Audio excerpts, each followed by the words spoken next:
Bismillahirrahmanirrahim. Assalamualaikum warahmatullahi wabarakatuh. Alhamdulillahirabbil alamin. Iyyaka na'budu wa iyyaka nasta'in. Asyhadu an la ilaha illallah wa asyhadu anna Muhammadar Rasulullah. Allahumma shalli wa sallim wa barik ala Rasulillah Sayyidina wa Maulana Muhammadin wa ala alihi wa sahbihi ajma'in. Subhanaka la ilma lana illa ma 'allamtana innaka antal alimul hakim. Allahumma iftah alaina futuhal arifin bi hikmatika wa bi rahmatika ya arhamar rahimin. Alhamdulillah jamaah surah Babul Jannah dan warga komplek Dinasti Indah yang kami muliakan, dan semoga senantiasa dirahmati Allah Subhanahu wa taala. Alhamdulillah kita senantiasa bersyukur, selalu berterima kasih kehadirat Allah atas segala nikmatnya yang diberikan kepada kita. Kita diberikan kesehatan, kita diberikan kekuatan, termasuk kita diberi kesempatan. Kita sudah sempat melaksanakan salat subuh secara berjamaah. Alhamdulillah pagi hari ini kita lanjutkan pembahasan masih seputar makruhatus shalah, ya, hal-hal yang makruh kita lakukan sedang dalam keadaan melaksanakan ibadah salat, ya. Ini seri yang keempat. Jadi kalau dijumlah tentang makruh ini sangat banyak, lebih 40, mungkin sampai 50-an. Artinya ini memang memerlukan kehati-hatian untuk mencapai kesempurnaan dalam melaksanakan ibadah salat. Nah, selanjutnya termasuk hal yang makruh ketika kita sedang salat adalah iftirashu dira'aihi. Ya, artinya membaringkan kedua siku pada saat kita sedang melaksanakan sujud. Yamadduhuma kama yaf'alus sab'u, Jadi memanjangkan kedua sikunya itu ya pada waktu sedang sujud. Seperti yang dilakukan binatang buas. Jadi kalau sujud gini tangannya nih. Jadi ini sikunya ini, dua tangan siku ini itu merapat sampai ke lantai. Gitu. Nah, ini dilarang. Jadi kalau ada orang salat model macam ini, itu artinya makruh hukumnya. Jadi sebaiknya jangan, nah gini aja seperti biasa. Jadi ada jarak, itu bedanya. Jadi kadang-kadang masih ada yang begitu tuh. Ya mungkin karena apa ya, jarang atau tidak pernah dengar. Maka inilah pentingnya kita ulang-ulangi hal-hal yang sederhana. Ya, jadi sekali lagi kalau sujud jangan gini. Tapi kalau perempuan kan beda lagi ya, kan nanti rapat ke atas saja, jangan rapat ke bawah. Gitu. Nanti ada juga perbedaan antara laki dan perempuan. Jadi itu masuk hal yang makruh. Hal ini didasarkan pada hadis Aisyah fi Sahih Muslim. Didasarkan pada hadis di dalam Sahih Muslim yang bersumber dari Aisyah. Ya, wa kana yan'an uqbati syaitan wa yaftarisha ar-rajulu diraihi iftirasha sab'i. Ya. Jadi Nabi SAW melarang tentang duduknya setan, seperti setan, duduk seperti setan. Nah, ini yang kita sudah jelaskan pada pekan yang lalu tentang duduk uqbatus syaitan, artinya iqa. Ya, kemarin itu ada dua pengertiannya sebenarnya. Pertama begini, jadi duduknya ini, pantai ini kan merapat sampai ke lantai, baru lutut itu berdiri tegak. Nah, itu tidak boleh. Ya, nah, lain halnya kalau duduk di luar sholat, lagi sedang istirahat, ya mungkin lain lah ya. Tapi kalau sedang sholat, kok mau duduk begini, ya itu satu. Terus yang kedua,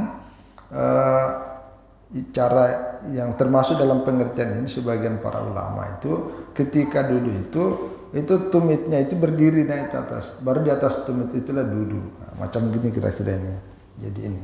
Nah, ini. Jadi padahal sebaiknya kan Nah ini sebaiknya. Jadi kaki itu dilempangkan baru kita duduk di atasnya. Tapi ini justru berdiri. Nah ini itu termasuk kategori yang dilarang. Ya larangannya ini bersifat makruh. Ya bukan larang sampai berdosa sama sekali. Nah sebaiknya dihindari. Yang kedua dilarang dalam hadis ini adalah ayat tarisar rajulu dira'aihi iktirasas sabah. Jadi duduknya ya seorang laki-laki membentangkan kedua sikunya seperti membentangkan siku binatang buas itu. Jadi seperti ini yang tadi kita udah jelaskan. Nah, ini hadisnya ya. Jadi inilah yang didasarkan oleh para ulama mengenai tidak boleh dilakukan seperti itu. Yang berikutnya khususnya dalam pandangan ulama mazhab Malik. Qala al-Maliki itu kama bayyana yukrah tasfiqu fi sholatin. Nah, ini makruh ya sedang sholat dia tepuk tangan. Itu tidak boleh. Ya, pastilah kalau ada tepuk tangan waduh. Heran juga orang melihatnya. Walau min imratin li hajatin tata'allaqu bis shalah kasahu imamihi. Ya, termasuk walaupun seorang perempuan ketika imamnya lagi sedang keliru, ya kan biasanya itu kalau dalam mazhab pada umumnya kalau ada sholat, tapi bukan tepuk tangan sunahnya karena yang ini kan begini nih, ya bukan kalau telapak tangannya tepuk tangan pramuka, itu ya. Jadi ini, tapi dalam pandangan Malik sebaiknya yang dilakukan itu hanya membaca tasbih, ya subhanallah. Tapi intinya terlepas dari perbedaan antara mazhab Imam Malik dan mazhab yang lain, intinya jangan tepuk tangan, ya tepuk tangan. Yang menjadi perbedaan itu hanya kalau ada imam yang keliru, ya, karena dalam mazhab lain, kalau menurut mazhab ulama Malikiyah ini yang dibaca itu subhanallah, tidak usah tepuk tangan, ya. Itu. Apalagi tidak ada imam yang salah.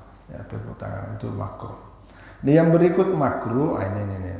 As-salatu fi thiyabil bidlah allati yalbisu fi baitihi wal min al-khidmah in kana lahu ya ghairuha wa illa fala yukrah.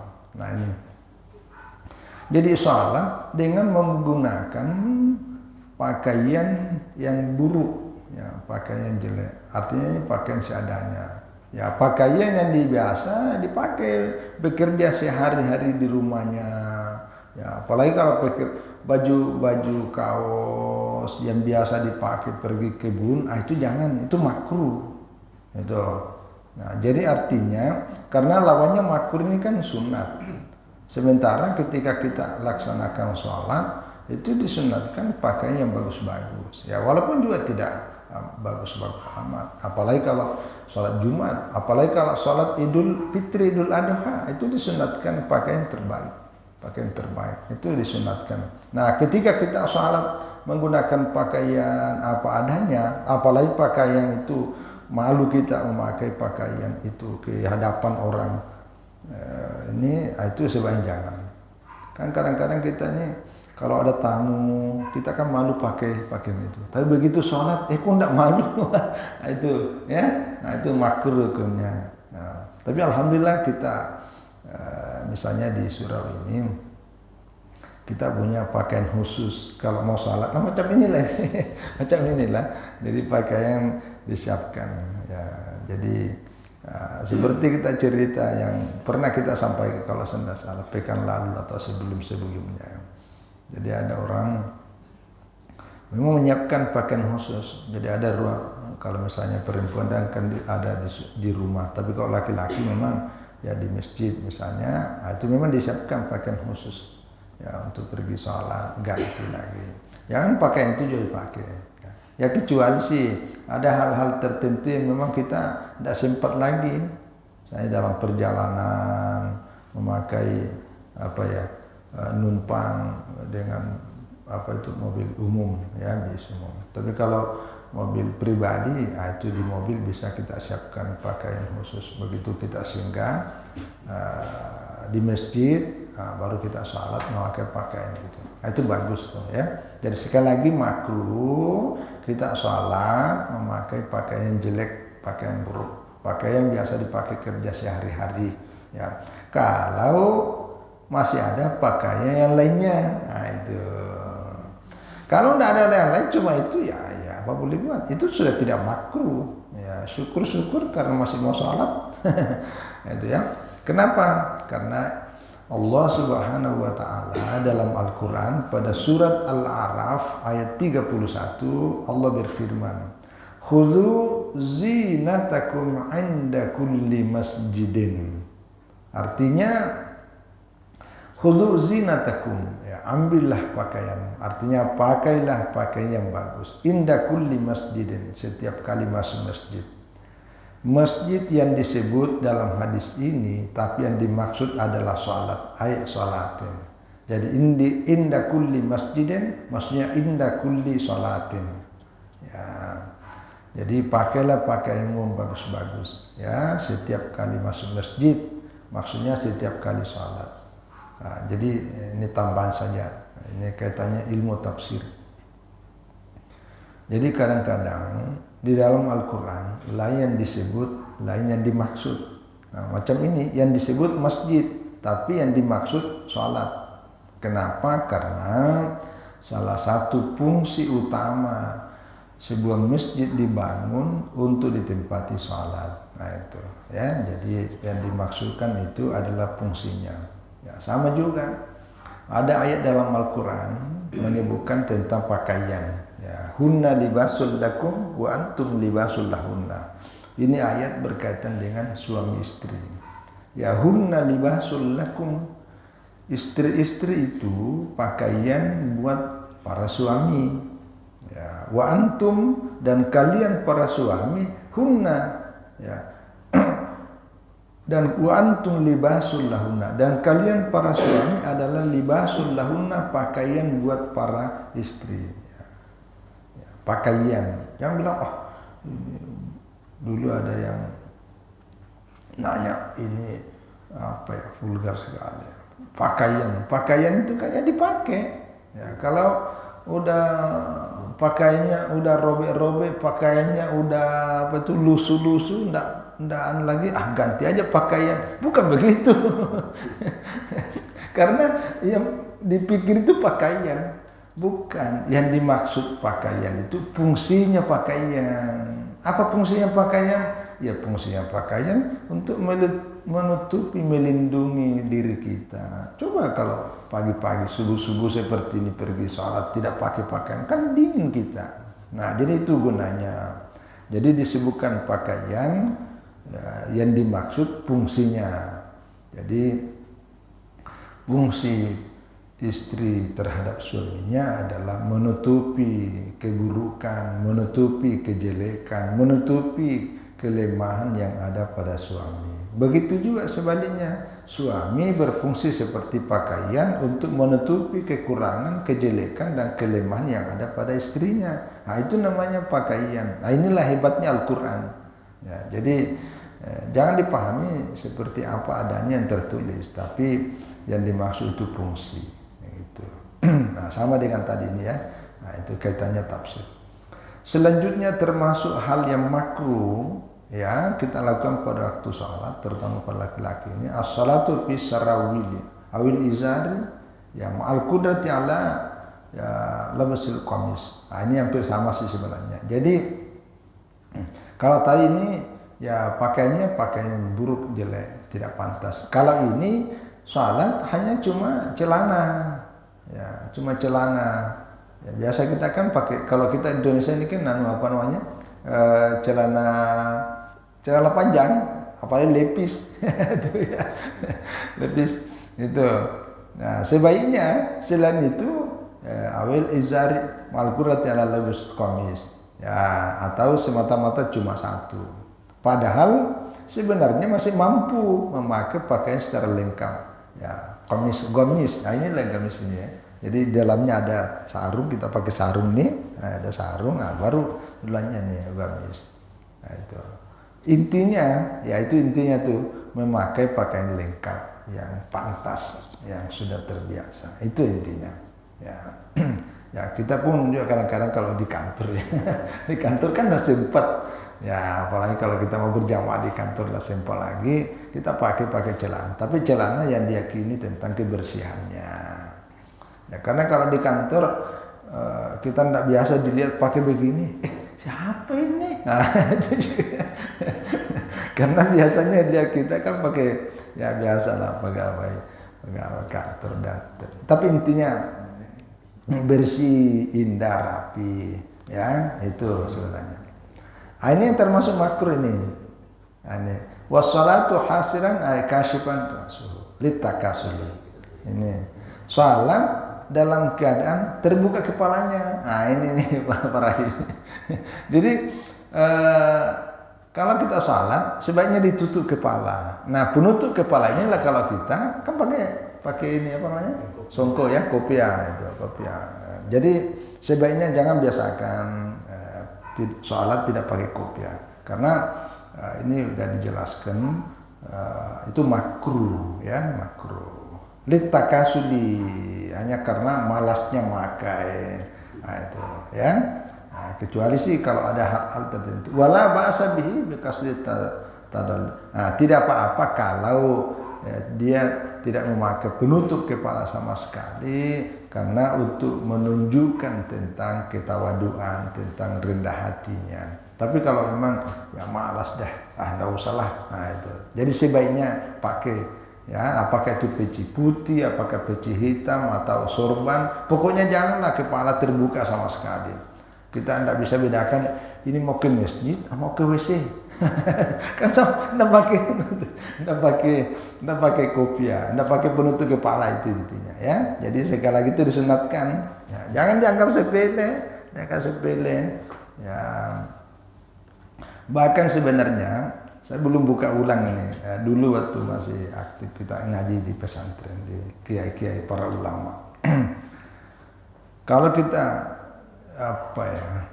tidak menutup kepala, itu tidak boleh dianggap diikuti dari saksi. Ya, dianggap mana itu, ya. Jadi saking anunya itu. Maka itu kalau santri itu ketat tuh.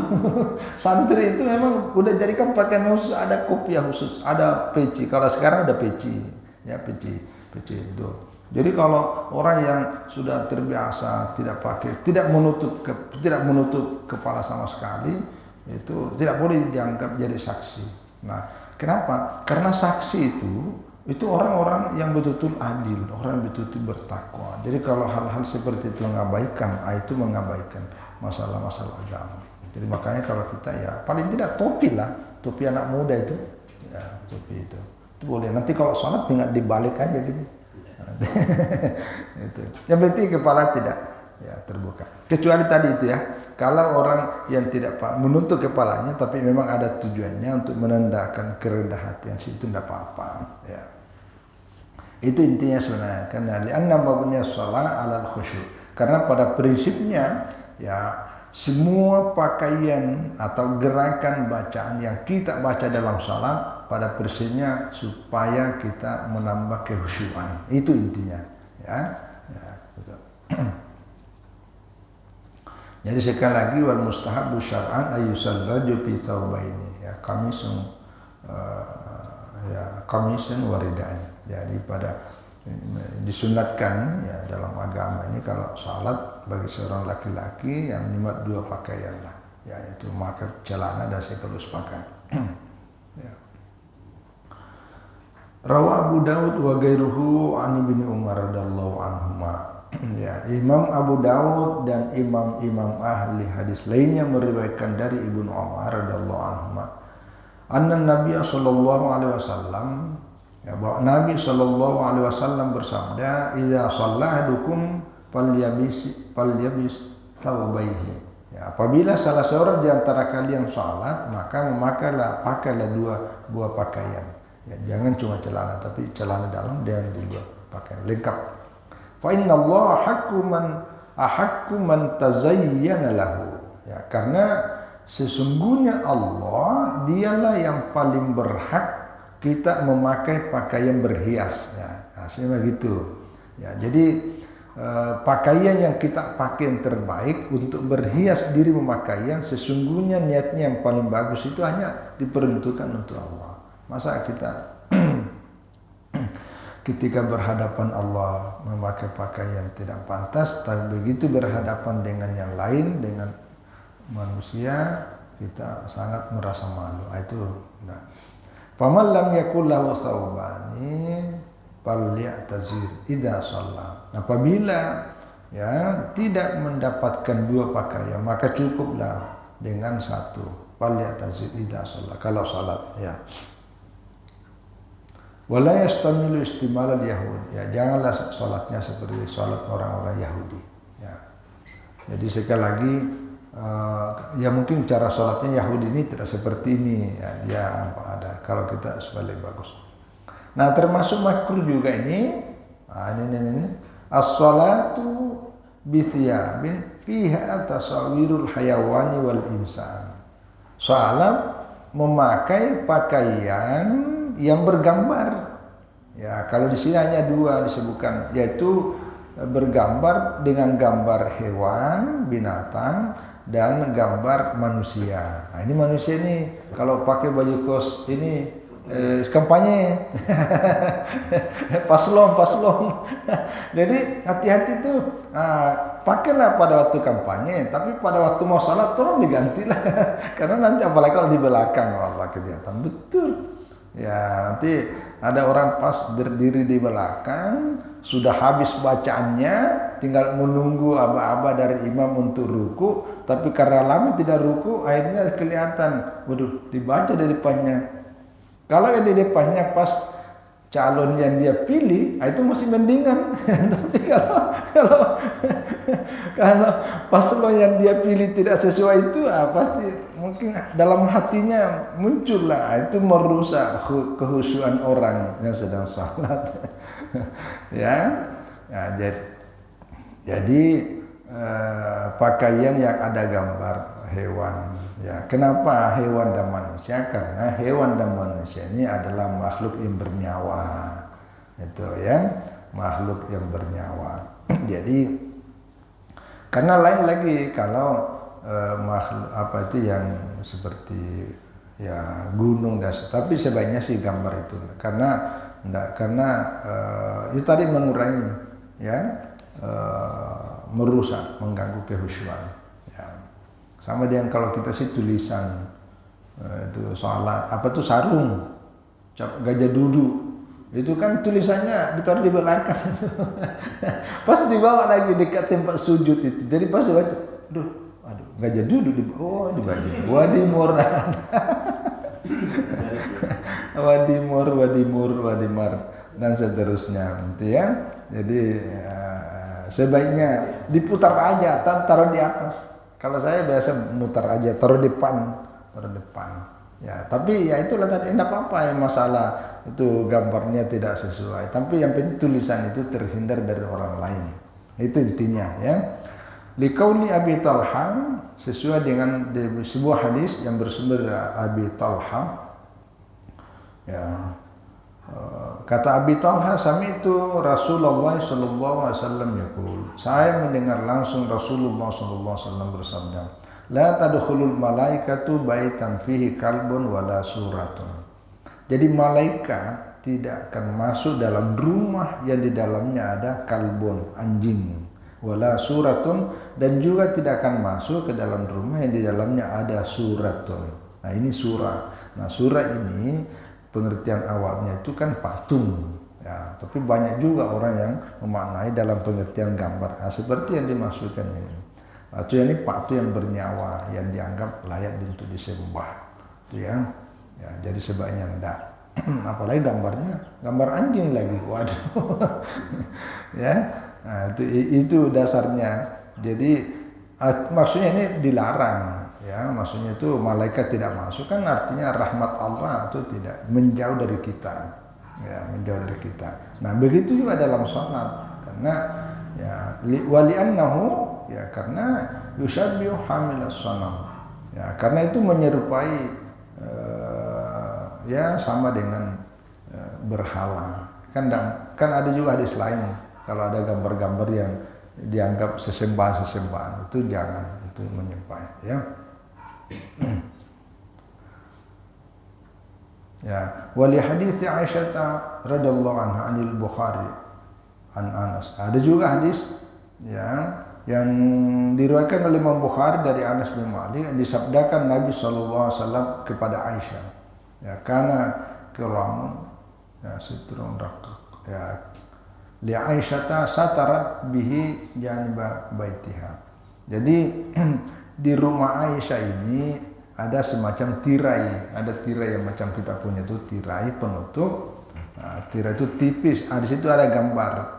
Ya, lalu Nabi bersabda, Nabi SAW bersabda kepada Aisyah, yang di rumah Aisyah ini ada tirai, ada hijab, tapi ada gambar-gambar sudah tertulis ya. Kata Nabi, amiti anki kiramaki, ya. Aisyah, singkirkan itu, ya, tiraimu itu. Ya, fa innahu la tazalu tasalluhu ta'ridu fi salati. Karena tirai yang di situ ada gambar, termasuk tadi gambar-gambar yang disebutkan dalam hadis ini, itu membuat mengganggu dalam salatku. Ya, jadi atas dasar hadis inilah itu tidak boleh ya gambar-gambar, apalagi gambar-gambar ini. Ya. Tapi kalau hanya tidak ada gambar, cuma tulisan-tulisan yang disulam-sulam itu masih ya. Tapi kalau tulisan ikut mengganggu karena dibaca, apalagi penasaran, wah itu jangan ya, karena mengganggu lagi orang di belakang. Ya. Bahkan ini sebenarnya ini saking rincinya oleh para ulama fikih ya. Wa tuqra'u salatu ila suratin mansubatin. Atau timsalin fawqa ra'sihi aw baina yadayhi aw bihidaihi ya yumnatan aw yusran. Ya. Termasuk makruh kita salat menghadap ke gambar yang ditempel di dinding.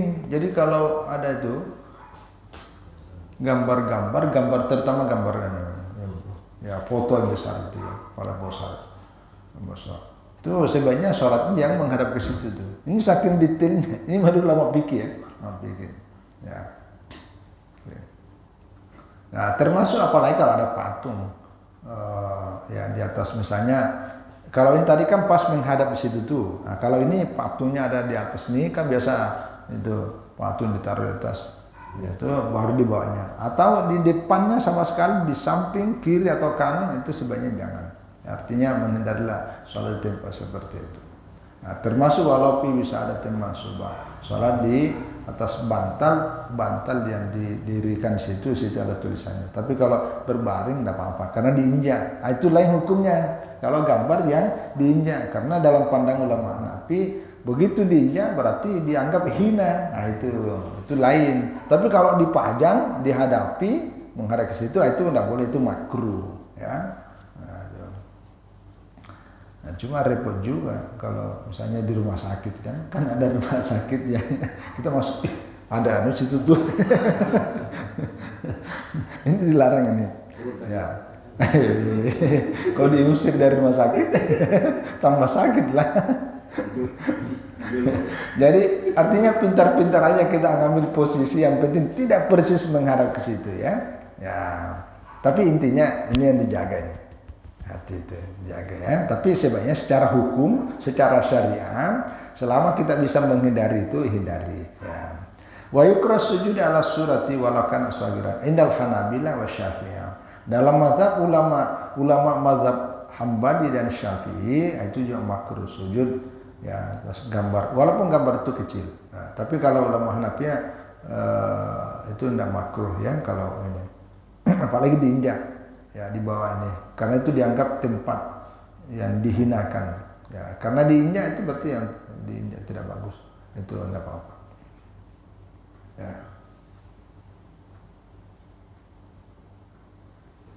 Ya, kecuali kalau gambar itu yang tidak sempurna, misalnya gambarnya kabur, tidak ada kepalanya, itu kan tidak mungkin dia bisa bernyawa kalau tidak ada kepalanya. Itu yang tidak utuh ya, tidak ada kaki, tidak ada, cuma ya gambar-gambar itu ya bisa banyak dan itu ya.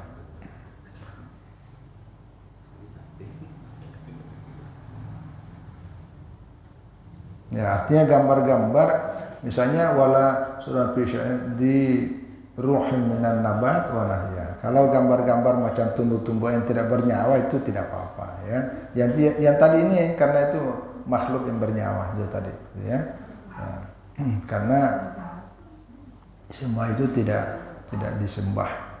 Qala la ba'sa yusalli baina yaday mushaf. Ya, kalau kita salat tidak apa-apa juga menghadap, di situ ada mushaf yang tergantung atau ada pedang, tidak apa-apa ya. Saya kira itu berkaitan dengan makruh ketika salat ada tempelan-tempelan.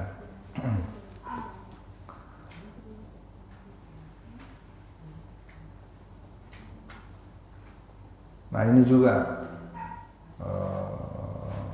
as-salatu ila narim muqadah. Nah, ini dulu kalau salat menghadap api lagi sedang itu ya, lagi sedang hidup apinya, itu tidak boleh. Karena ini berkaitan dengan minat tasyabuh bil majusi ya, abdatan nar. Karena majusi itu menyembah api. Api hampir sama dengan tadi itu. Kenapa patung itu? Karena ya biasa orang jadikan sesembahan. Ya, kan masih banyak agama di dunia, termasuk di Indonesia, patung itu jadikan simbol-simbol ritual. Maka itu dilaranglah kita salat menghadap ke situ. Nah, ini juga disebutkan salat menghadap api yang sedang menyala. Itu ya. Nah, tapi kalau kita di sini tidak ada sih, kayaknya tidak ada ini. Ya, kalaupun ada api paling bakar rumput, bukan api sebagai sesembahan. Jadi itu tidak masuk kategori itu. Ya. Ya, saya kira ini tentang hal-hal yang makruh. Intinya sih ya kita berusaha. Oh ya, terakhir mungkin ini ya. Ya, kita habiskan aja ini karena tingkat berapa ya. Termasuk memakai ini nih dalam mazhab Ahmad Ibn Hanbal. Tukra sholatu fi sabil ahmar. Salat memakai pakaian warna merah. Ya, kalau warna merah sih ini dipakai konteks. Ya, tapi ada juga kadang-kadang kan, ada juga. Ya, jadi sebaiknya janganlah ya, apalagi merah menyala. Waduh. Itu orang menjadi bahan perhatian.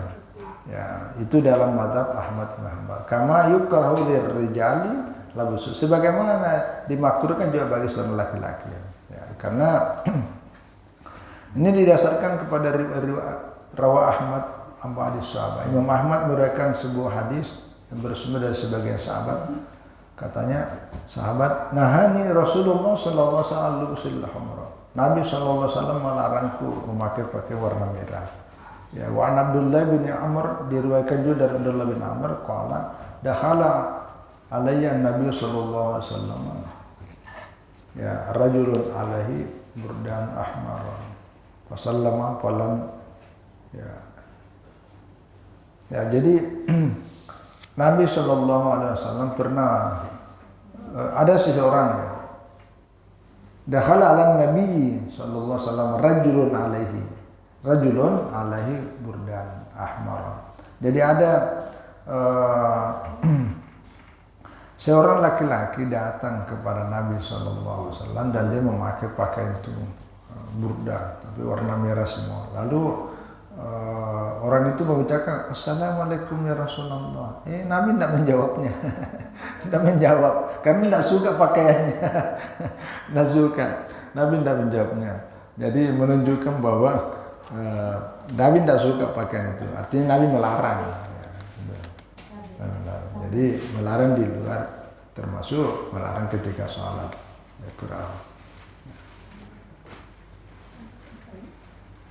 Ya, tapi kalau perempuan boleh. Perempuan boleh Bu ya, boleh. Ya, tapi jangan dibiasakan sekali-sekali. Ya, karena nggak bisa juga dilarang karena tidak dilarang, tapi boleh. Ya, tapi laki-laki jangan. Itu makruh pakai warna merah. Ya. Nah, kalau dalam konteks sedang umrah, al-ittiba ya, atau haji. Kalau ittiba ini pakaian itu hanya dipakai pada tutawaf, yang itu apa namanya ini kelihatan ini separuh.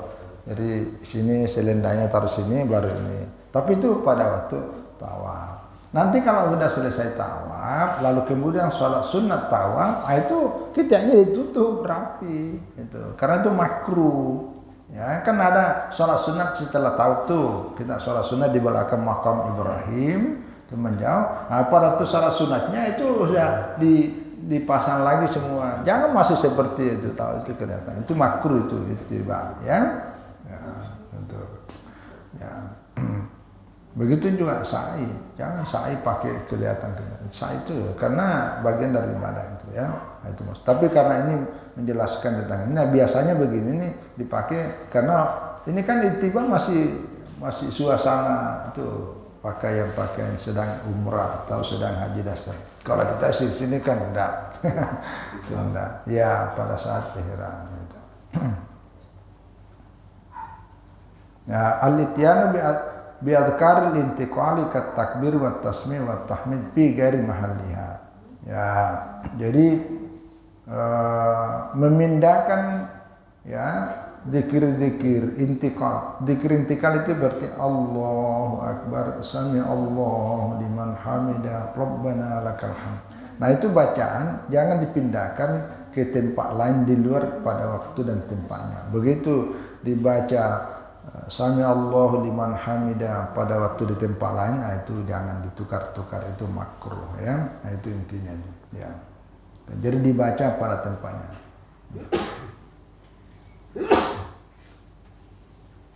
Ya, saya kira ini tentang hal-hal yang makruh yang sebaiknya kita menghindarinya supaya ibadah sholat kita lebih sempurna, memperhatikan sunat-sunatnya. Jadi sekali lagi di Al-Quran Allah Subhanahu wa Ta'ala memerintahkan melaksanakan sholat dengan menggunakan aqimis sholah, dirikanlah sholat li zikri, ya, untuk mengingatku.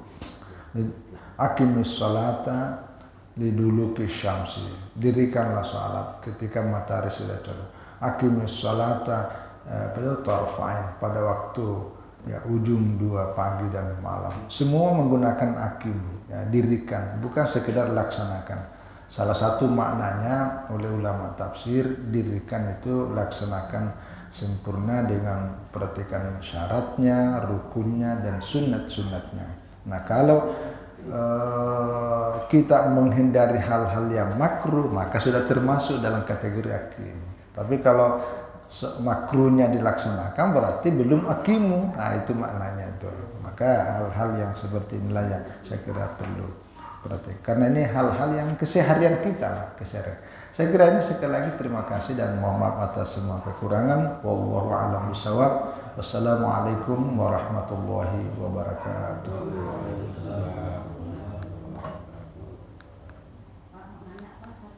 Oh ya, silakan.